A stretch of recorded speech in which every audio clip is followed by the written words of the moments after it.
7 o'clock Monday, 7 o'clock Thursday, and that's what we've been doing. And we've had an amazing run of people and conversations, and we've touched on some serious topics, much like we will be doing tonight, but also had a lot of fun and some silly moments as well, just to balance things out. We kind of think of it like a big mixtape. We want the ballad, but we also want something to dance to every now and then as well. We have a couple of things coming up I'd like to tell you about. On Monday, we're going to be doing a conversation with an author named David Hill, who's written this really fascinating book about the history of Hot Springs, Arkansas, which in its heyday was, kind of one of the wildest places in America. The mob, the New York mob would summer there. There was gambling. Baseball had their spring training there. So Babe Ruth was hanging out with Al Capone, and like all these things were kind of cross-pollinating. It was kind of known as the capital of vice in America for that time. So we're gonna, talk about some fun things there on Monday.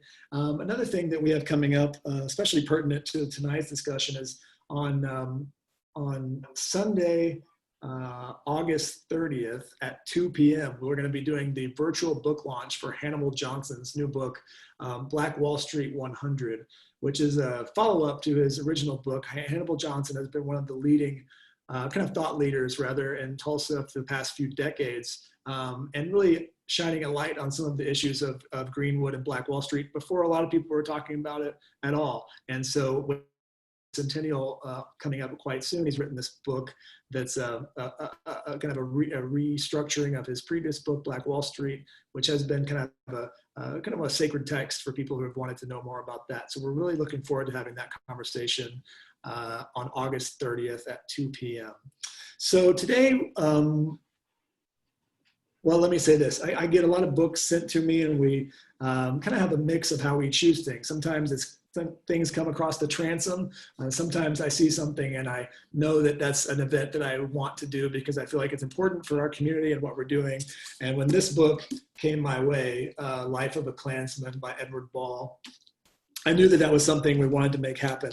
I had previously read Edward's book, Slaves in the Family, which I believe came out in the late 90s and won the National Book Award, and is a kind of a gut punch of a book in terms of especially what he was saying at the time. Obviously, these issues, unfortunately, have stuck with us. And you could say that Life of a Klansman came out at the perfect time. And unfortunately, when Slaves in the Family came out over 20 years ago, you would hope that things had changed a lot, where this book would not be as timely and relevant as it is in this moment. But that's something that we will address. But it really, I just want to say personally, was a really powerful experience for me reading the book.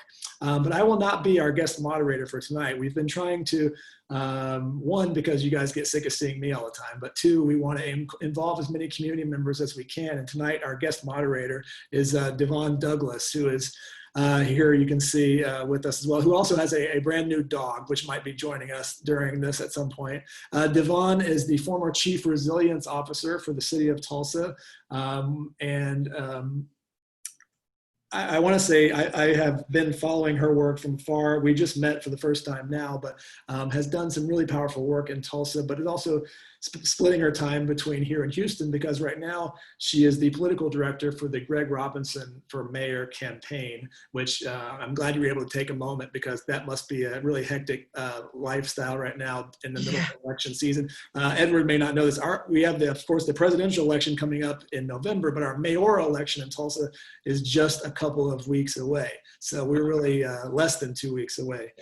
So thank you for taking the time to do that. So DeVon will be guest moderating for us tonight and speaking with our very special guest, Edward Ball. I'm going to hand it off to DeVon. But before I do that, actually, I want to say a couple things. If you guys have questions, and I'm sure you will, this is a very thought-provoking discussion, please put those in our Q&A, and I will try to filter those to Edward and DeVon as we go. And also, importantly, if you don't have a copy of Life of a Klansman, we will be posting links to get those through Magic City throughout the talk, so you'll see those popping up from time to time. So I want to say a big welcome to Edward, and I'll turn it over to DeVon. Also, thank you for doing this. Thank you so much. Hello. I'm happy to be here. So I think, just Thank you, everybody, for listening in, whether it is live, hopefully, or later on. I'm super excited about this. When I found out that I had the opportunity to moderate this, I was like, okay, can we read it with our eyes? Do we have the capacity for that right now, or do we need to listen to it? So I listened, and I absolutely enjoyed this haunting text. It felt like everything I actually needed right now. It was a motivator for me. It was a sobbing experience for me as a American descendant of slaves, or American descendant of enslaved people. And so I just wanted to kind of just dive right in with some really fun questions. After, of course, you give us a little bit of an introduction of yourself. I just want to hear what you have to say about you and who you are.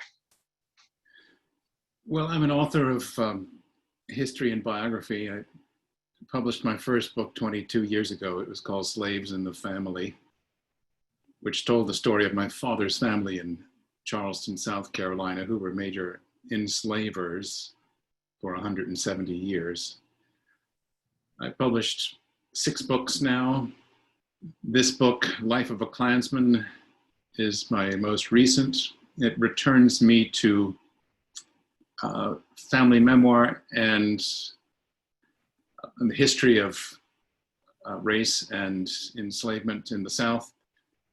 This book, Life of a Klansman, tells the story from my mother's family in New Orleans, Louisiana. My father's people were all in South Carolina, my mother's people all in New Orleans. And in that family, we had an ancestor who was in the founding generation of the Ku Klux Klan. And it was well known in the family, but not thoroughly discussed.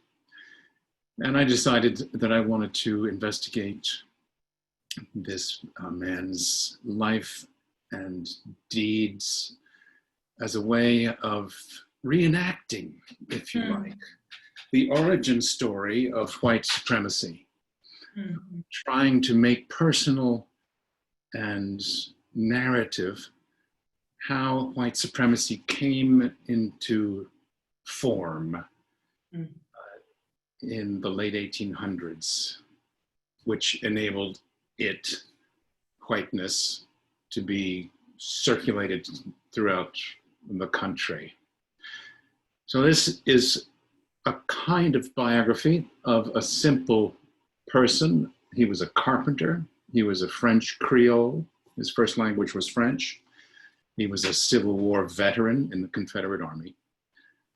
And it follows his life as a way of telling the story of the invention and manufacture of white supremacist ideology and violence. That's a snapshot. Yes, and a great snapshot for those of you who have not read the book yet, a great snapshot of that. And as you can see in the chat, there you can purchase the book from Magic City Books, and that will continue those links throughout the talk. One of the things that was interesting to me at the very beginning of the book and throughout are these actors that are represented by several different folks. And what I mean by that is science. And also the arts, right? So the role that science first plays in the establishment or the grounding of white supremacy in the United States plays a huge role in this book. So could you tell us a little bit more about that, the role that science played, and why you chose to highlight science, something that seems, or that we claim is free from human influence, right? And you showcase very clearly that that's not always the case. So can you talk a little bit about science and white supremacy? Yeah. Well, the United States was not a scientific center until the mid-19th century, when the earliest practitioners of the scientific enterprise began to work on theories of racial difference. The first scientists I discovered in this country were those who were trying to demonstrate that humankind had multiple places of origin, and there was not the later well-accepted theory of single origin that was Darwinism. And so there were guys who were bone scientists who dug up and acquired skulls and skeletons. Was a guy named Samuel Morton working in Philadelphia. There was a guy in New Orleans named Josiah Knott. There was a man in Cambridge, Mass. At Harvard named Louis Agassiz, who were trying to demonstrate that Black people were a different species of human, and that white people were a separate species from Blacks and from indigenous people and from Asians, so-called East Asians. And these lecturers, these theorists, investigators, worked in places like New Orleans, which became one of the centers for scientific racism. My idea is that racism, the theory of racism, the inferiority of people of color, develops as an attempt to justify social relationships and economic relationships that are already in place, and not the reverse. It's not as though the United States or its comrades in the history of enslavement, Brazil, Jamaica, and Great Britain, wanted to go out and introduce a caste society based upon color because they knew intuitively that the races were different and hierarchically organized. It is the reverse. The economic caste system was in place, and then in the mid-1800s, the scientists come along and provide the theory and justification for it. It's an interesting kind of separate plot that is little discussed. Yes, and that reminds me of the book Stamped from the Beginning, which I read a couple summers ago, that talks about a similar theme. Yes. So you were talking about whiteness and white supremacy, and there was a line in the book where you say that, you know, we'd like to disavow the phenomena of whiteness, and you even emphasize like you would like to disavow that it exists, but we spend it as currency. We obviously, not being me, because I'm very Black, very proud to be Black, so I don't have a currency of whiteness, although I do have other privileges. But in the book, you mentioned that you spend it as currency. I can see in the book what that looks like in the 1800s. What does that look like in the 2000s? What does that look like today? Trying on one hand to disavow whiteness while concomitantly spending that whiteness as currency. It's a commonplace that white people, white Americans, have difficulty seeing themselves as a racial group. When we hear the word race, we think people of color. They own race. And we have more trouble regarding ourselves as having a racial identity. However, the reality is that generation after generation in this country, there have been policies and economic developments that separate the rewards of economy and education along racial lines. So just for one example, take the 1930s. The Depression is with us. The New Deal is introduced by the Roosevelt administration. Social Security is coined as a major founding welfare program to support people in their old age. However, there's an exception that people who are domestic workers and farm workers are not entitled to collect Social Security. This is a built-in disfavoring of African Americans. 40 years later, the Federal Housing Administration during the 1950s is subsidizing mortgages, which enable people to borrow money and buy houses in the newly developing suburbs. And yet, those mortgages, which are easily had, are subsidized for those who live in red line appropriate neighborhoods that have been drawn by the federal government, excluding subsidy to African American neighborhoods. So there are many concrete instances by which one can demonstrate that whiteness and white identity comes with economic advantage that's built in to policy.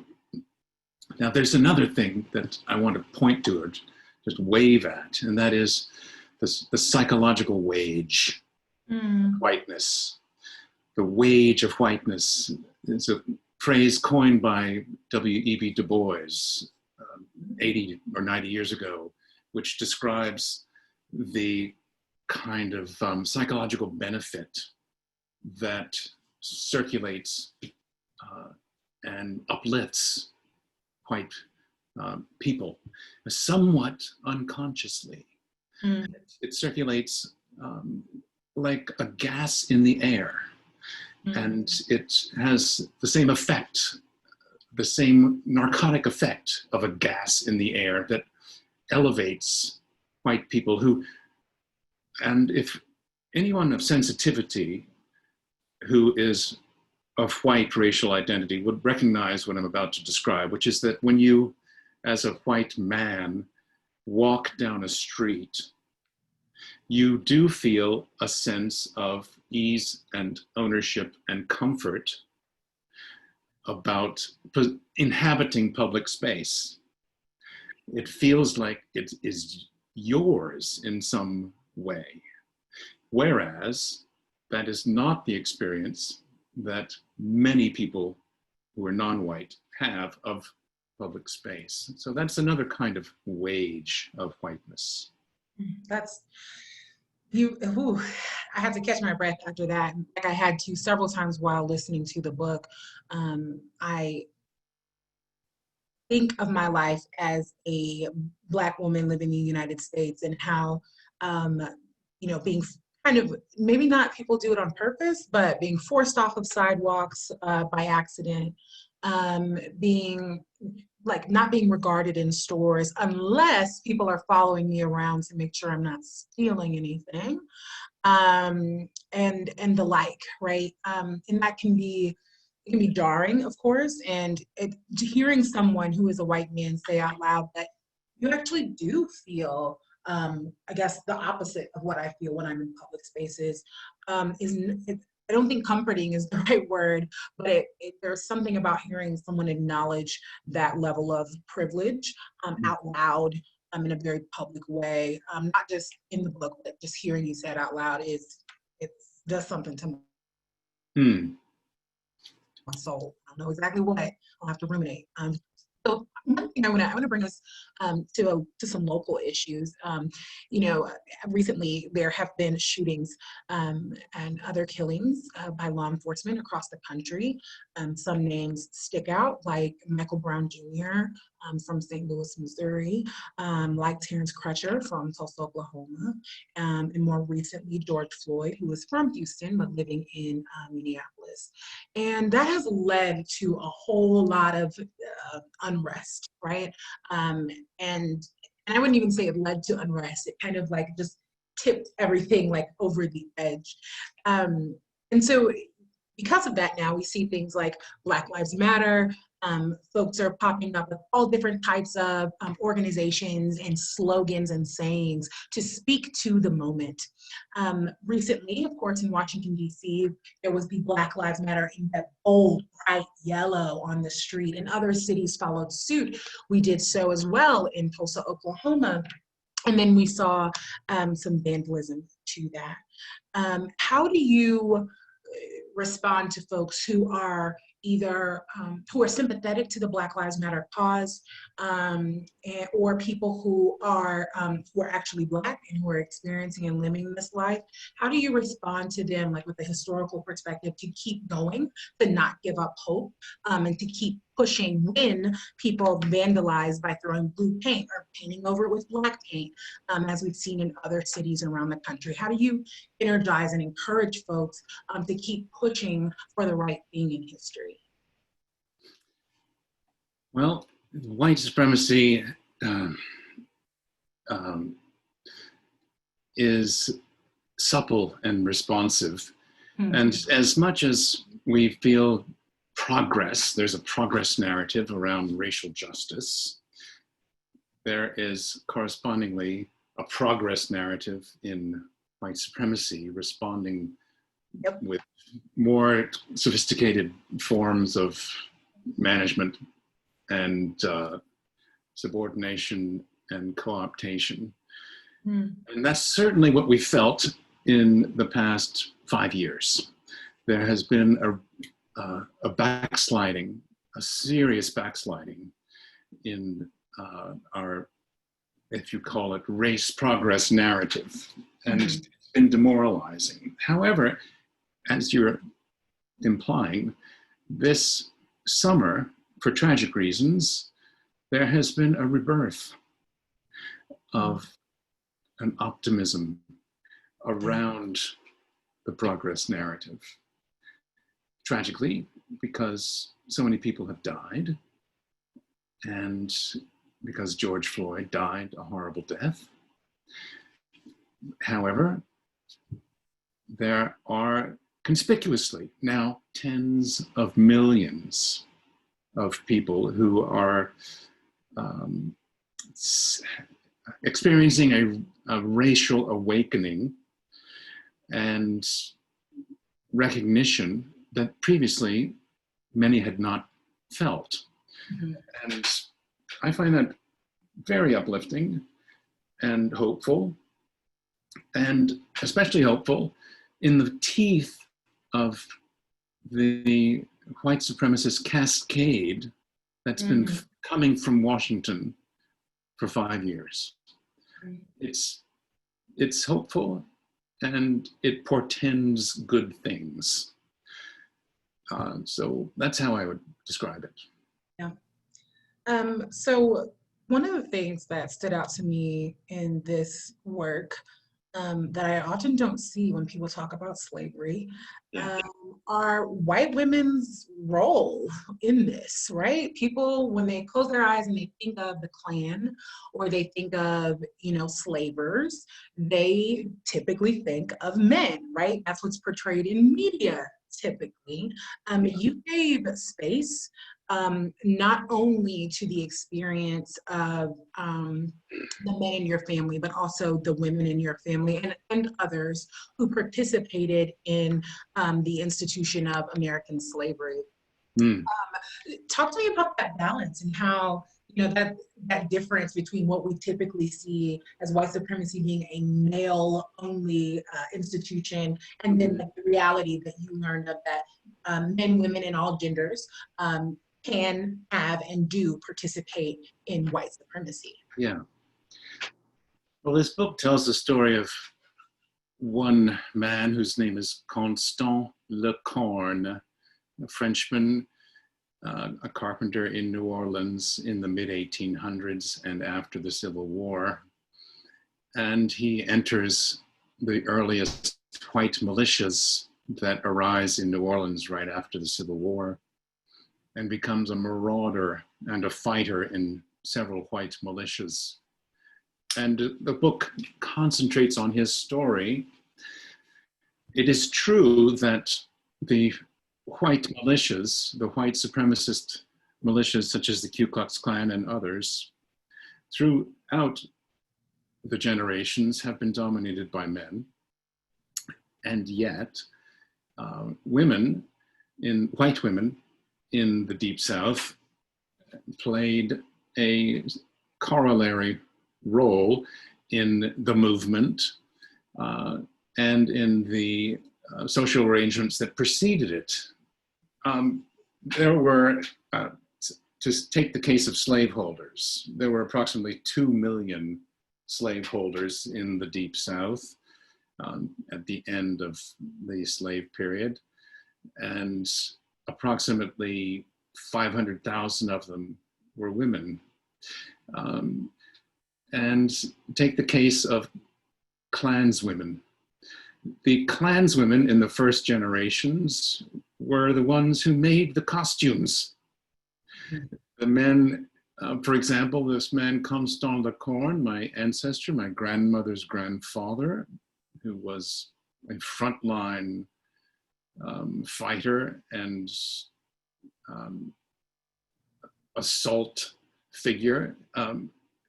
He had his wife was a seamstress. Her name was Gabrielle Duchamin, and undoubtedly she was the one who made the uniforms which he wore.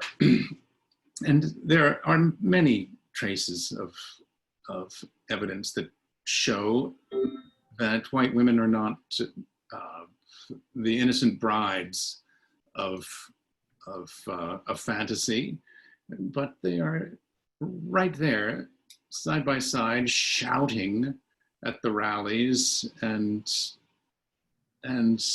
giving money to the cause of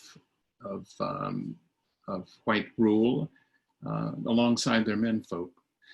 So it's more difficult to document because conspicuously women are less present in the historical archive than men.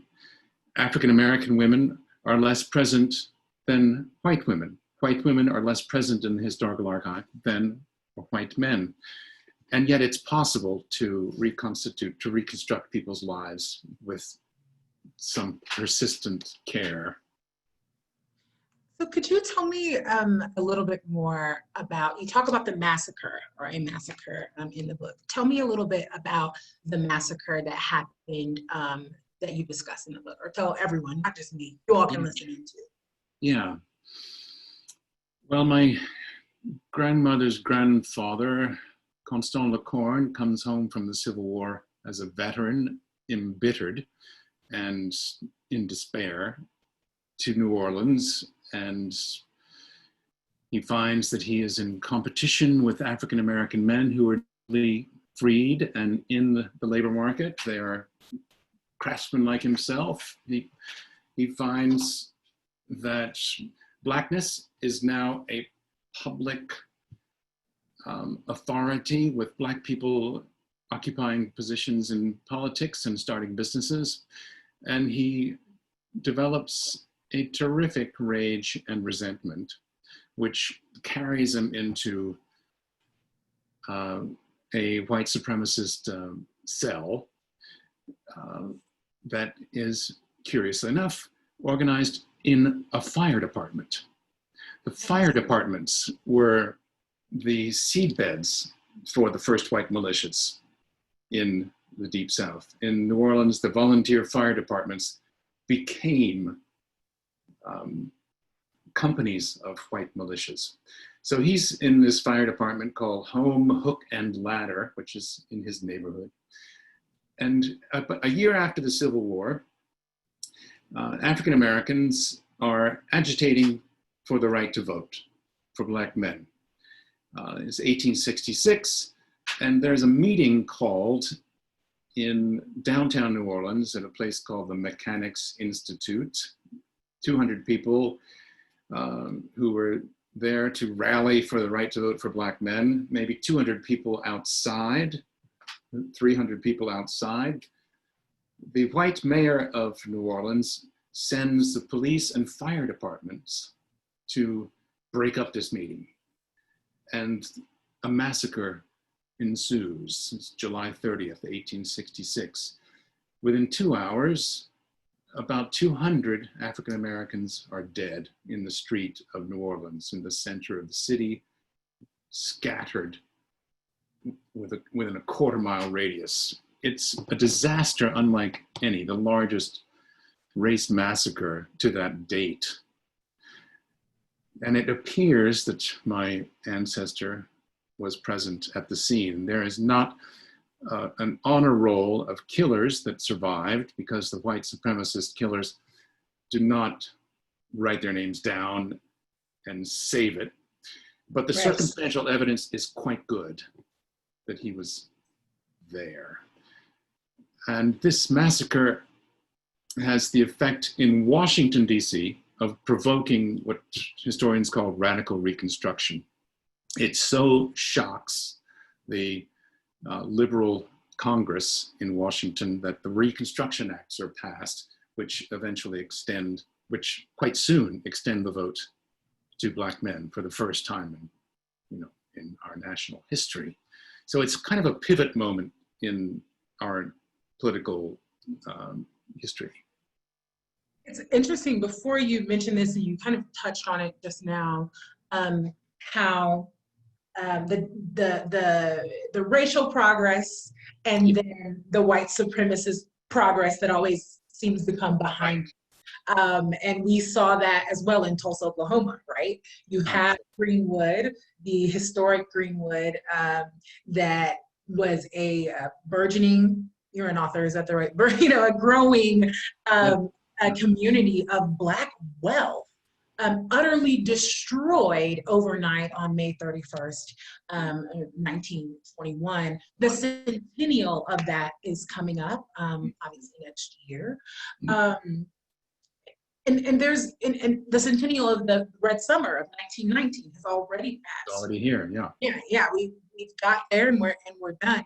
What do you think the legacy of these massacres are for white people, right? Because I think that Black folks can look at Greenwood and say, I'm connected to that, even if they're not a descendant or their family's not from Oklahoma. They can say, I'm connected to that. I feel that. I mourn that.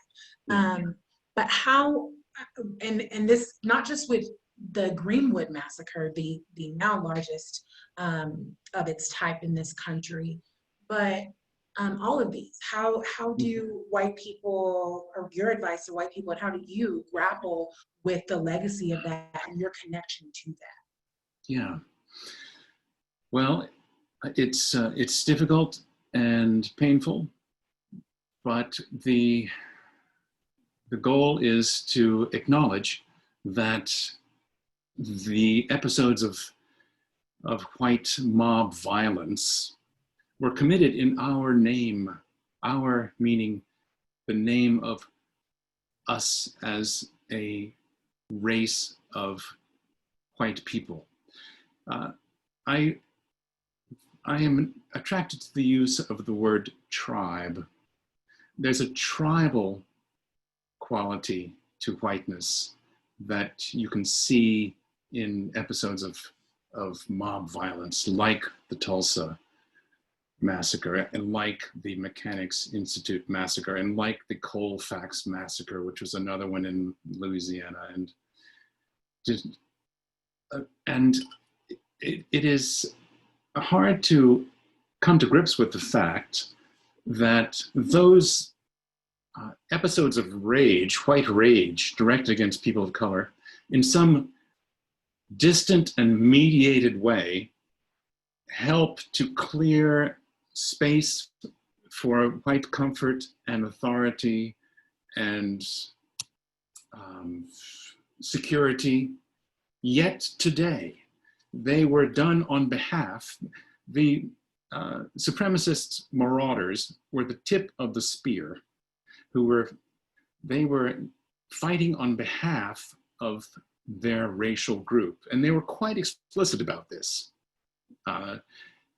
The slogan of several of the early Klansmen was, it's a white man's country, it's a white man's government, and it will always be a white man's country.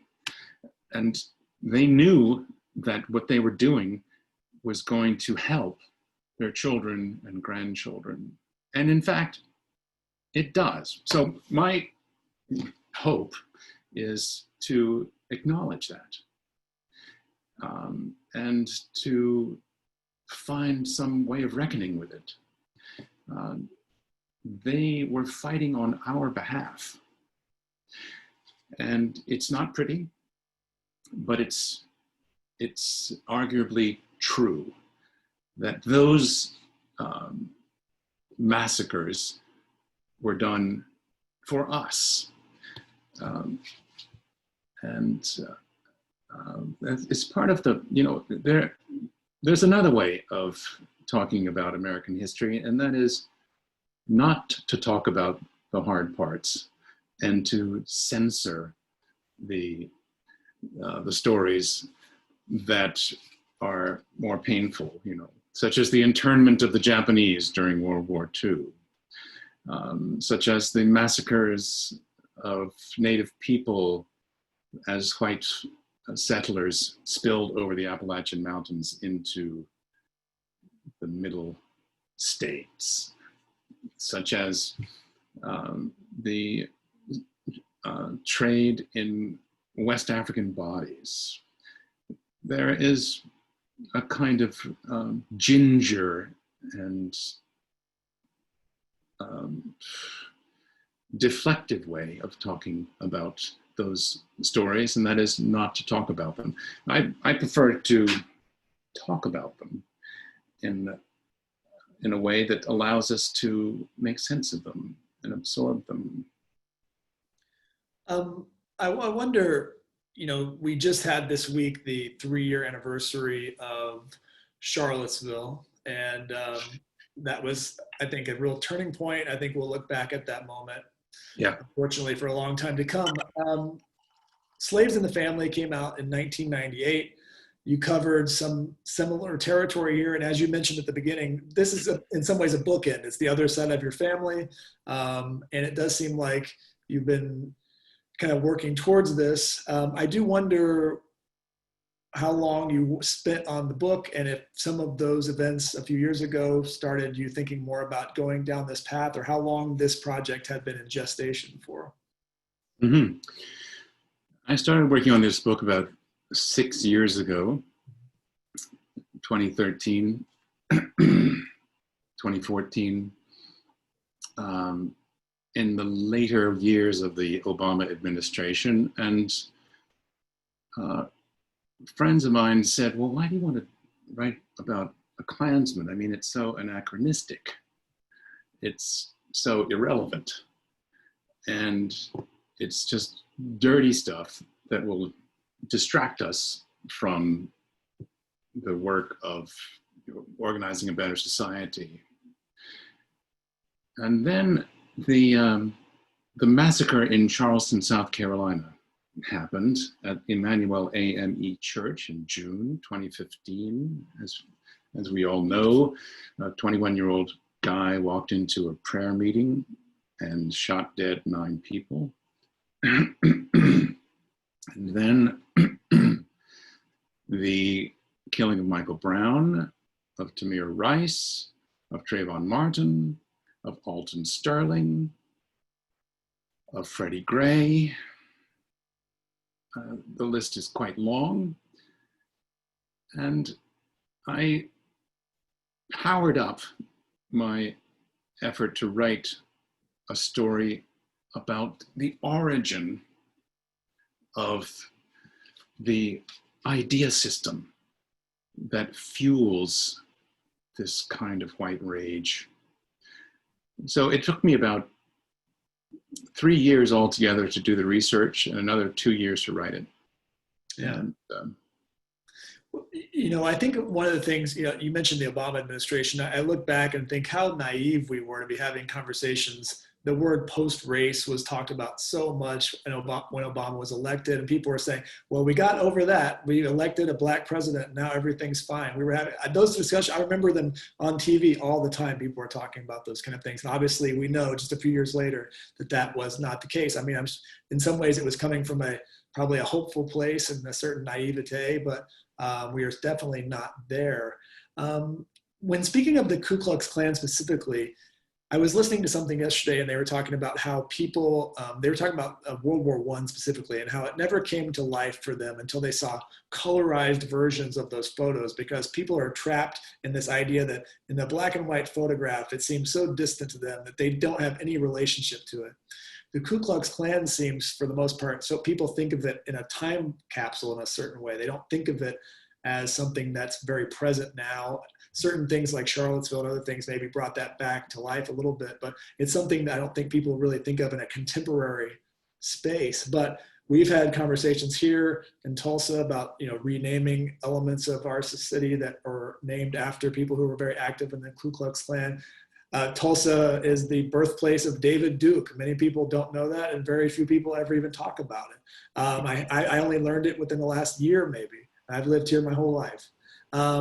What is the current state of the Ku Klux Klan in 2020 America? Is it on the rise? Is it in a waning period, or has it always kind of been there? The current state it's rather degraded. It is a dysfunctional group of cells scattered in the southern states and in the Northwest. The Ku Klux Klan was a national organization for decades upon decades. It is now a fragmentary group of 5,000 to 10,000 guys who are not in command like their predecessors were. The project of white supremacy, militant white supremacy, has been ceded, which is to say given or shared out, to other forms of militia groups who do not observe the rituals of the old Ku Klux. And there are white nationalist compounds scattered through the Northwest and through parts of Colorado and in Texas, which are peopled by much more sort of energetic and vituperative comrades than exist in those who use the word Ku Klux Klan. So the idea of white supremacy has been fragmented and shared out. There may be, I'm guessing, 300,000 active, militarized, and ideologically intent white supremacists today. But we talk a lot about white supremacy, and we have, and we should. I think of white supremacy as a spectrum of idea and of feeling. And the violent white supremacists, who I write about in Life of a Klansman, are at the far right end of that spectrum. And then there's this kinder, softer, kinder, gentler white supremacist position, which inhabits tens of millions of Americans in their mind. And then further to the left of that spectrum is something even softer in the what you might describe as the liberal values of many people who would be repelled if they were in the same room as a commando in the white supremacist movement. So it's a complicated setting that we have today. Charlottesville allowed us to see what these people look like. And they are fearsomely ordinary in their outward appearance. And some of them are are highly functioning. Mm. And there are a lot of them. I would say on the spectrum of white supremacy falls one of my favorite lines in the book, probably my favorite line in the book, where you write, it is a performance of Blackness that whites want, not the real life of being Black. They still want it, I think. And I was like, you think? Absolutely. One of my favorite movies, Get Out, is like the like visual representation of that. And then and part of this we were talking about in the book is really like, for how I read it, it's like how the arts and racism kind of like worked together and how they continue to do so. And in other ways, how there's now digital blackface, or, you'll have, there's even the extreme of Rachel Dolezal, right? So talk to me a little bit about the performance of Blackness that folks want. And you said they wanted. Talk to me why you say they still want it, I think. Uh-huh. Yeah. Well, blackface is a performance of Blackness that, as most of us know, was, coined as cultural activity in the mid-1800s and became an enormously successful entertainment source for white Americans in the so-called minstrel theater. And it's in which white people dressed up as they projected Blackness to be, and painted their faces black and sang so-called plantation music, which is to say spirituals and blues, for largely white audiences by the hundreds of thousands all around the country for 100 years. This was the popular culture. The minstrel theater was the popular culture of white America. It was the universally shared popular culture before film was the minstrel theater. It was a kind of unifying racial performance. And what's going on is, in things like that, is that white people are at a distance and from arm's length trying to inhabit Blackness and make it domesticated for themselves. When minstrel theater was dissolved in the 1930s and went away, the desire for Blackness did not go away from from the white consciousness. And I believe that there persists in the ways that white people consume African-American music and African-American dance. There persists a desire for fascination with and compulsion towards Blackness.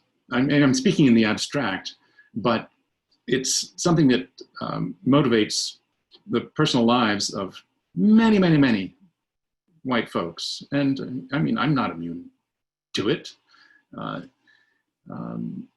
There is for many of us white folks, if we're speaking honestly, an attraction to and fascination with Black lives, and it drives us to do a lot of weird stuff. We have a question actually from the audience, and they are asking, how did your family react about the book and the information that's included in your work? And I guess that goes for both Slaves in the Family and Life of a Klansman. Yeah, well, my first book, Slaves in the Family, which is 22 years old, told the story of my slaveholding ancestors in my father's family, and the stories of 10 African-American families from enslavement down to the present, whose predecessors my family had once enslaved.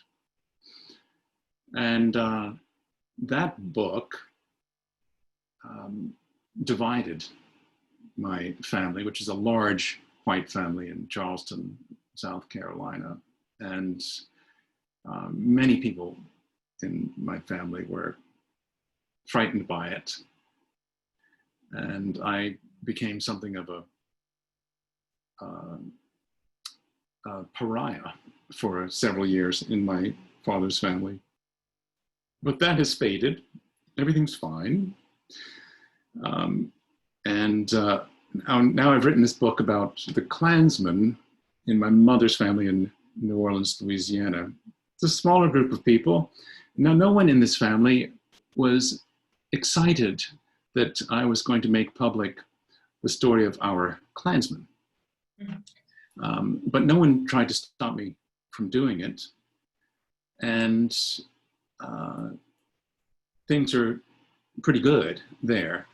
The difference in this case is that it's easy for us to say, oh, he was a bad apple. Mm-hmm. You know, he was the rotten one in the group.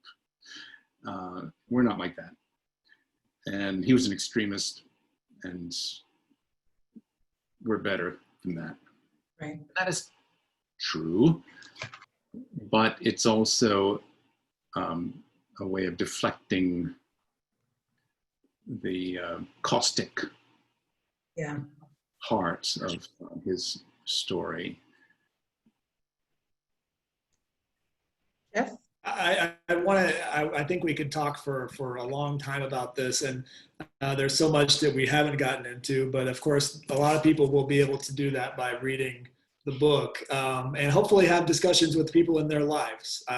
This is an amazing conversation starter, and I think books do their best when in some ways they leave us at the beginning of a journey as opposed to closing a journey. And this led me down a lot of different paths, thinking about my life, the life of our city, where we're going. I want to say a big thank you to DeVon for wonderful moderation, and also to our special guest. We had a little dog special guest joining us as well. We always like a special guest joining us. Yeah, there we go. And I want to tell you guys, if you haven't got a copy of the book, please do so. We have links posted in here. We'll keep doing that. And a huge thank you to Edward Ball for joining us and spending some time thinking about this really illuminating conversation. And for everyone out there watching, stay safe, take care of yourselves, and we hope to see you all very, very soon. Good night, and thank you. Thank you, DeVon. Thank you, Jeff. Thank you. Thank you all. Bye-bye.